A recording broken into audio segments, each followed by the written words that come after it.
ಈಗ ಅಲ್ಲಿನ ರಾಜಕೀಯ ಬೆಳವಣಿಗೆ ಭಕ್ತರ ಮೇಲೆ ಒಂದು ರೀತಿ ಪ್ರಭಾವ ಬೀರುತ್ತಲ್ವಾ ಈ ಒಂದು ಹೇಳಿಕೆ? ಇಲ್ಲ, ಅವರು ಭಕ್ತರು ತಿರುಪತಿಗೆ ಏನು ಕಡಿಮೆ ಆಗೋದಿಲ್ಲ. ತಿರುಪತಿ ತಿಮ್ಮಪ್ಪ ವೆಂಕಟೇಶ್ವರ ಆಶೀರ್ವಾದ ಕಾಯಲಿಕ್ಕೆ 2 ದಿನ ಜನ ಇರ್ತಾರೆ. ಅದರಿಂದ ಯಾವ ದುಷ್ಪರಿಣಾಮ ಯಾಕೆ ಆಗ್ತದೆ?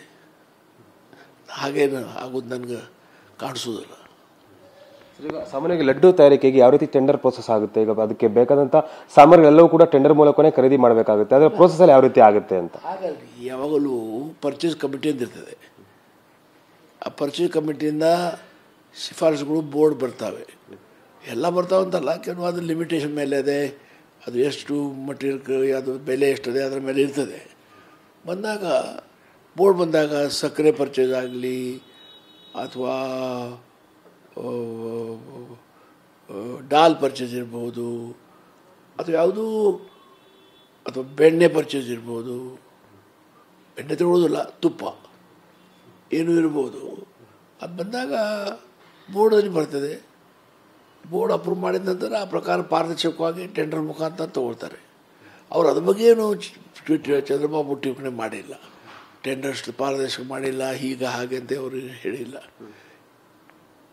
ಹಾಗಾಗಿ ಅದ್ರ ಬಗ್ಗೆ ಹೆಚ್ಚಿನ ಬೆಳಕು ಗೌರವಾನ್ವಿತ ಆಂಧ್ರ ಪ್ರದೇಶದ ಮುಖ್ಯಮಂತ್ರಿನೂ ಮಾಡಬೇಕಾಗ್ತದೆ. ಸರ್, ಈಗ ಈ ಒಂದು ಹೇಳಿಕೆಯನ್ನು ತಾವು ಗಮನಿಸಿದಾಗ ವೈಯಕ್ತಿಕವಾಗಿ ತಾವು ಏನು ಹೇಳ್ತೀರಿ ಅಂತ? ಇಲ್ಲ, ವೈಯಕ್ತಿಕವಾಗಿ ಅಂತ ನನ್ನೇನು ಅಭಿಪ್ರಾಯ ಇರೋದಿಲ್ಲ. ಅದು ಯಾವ ಸಂದರ್ಭದಲ್ಲಿ ಅವರು ಹೇಳಿದ್ದಾರೆ, ಯಾಕಂದರೆ ಅವರು ಜವಾಬ್ದಾರಿ ಸ್ಥಾನದಲ್ಲಿ ಅದಾರೆ. ಸೊ ಅವರು ಏನು ಹೇಳಿದ್ದಾರೆ ಅದ್ರ ಬಗ್ಗೆ ವಿಚಾರಣೆಯೂ ಆದರೆ ತಪ್ಪಿಲ್ಲ. ಆಂಧ್ರ ಪ್ರದೇಶ ಸರ್ಕಾರ ಆಗಲಿ,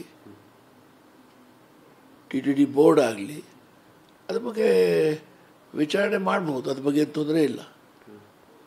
ಅಂದರೆ ಜನರಿಗೂ ಗೊತ್ತಾಗಬೇಕಲ್ಲ ಸತ್ಯ ಏನಿದೆ ಅಂತ.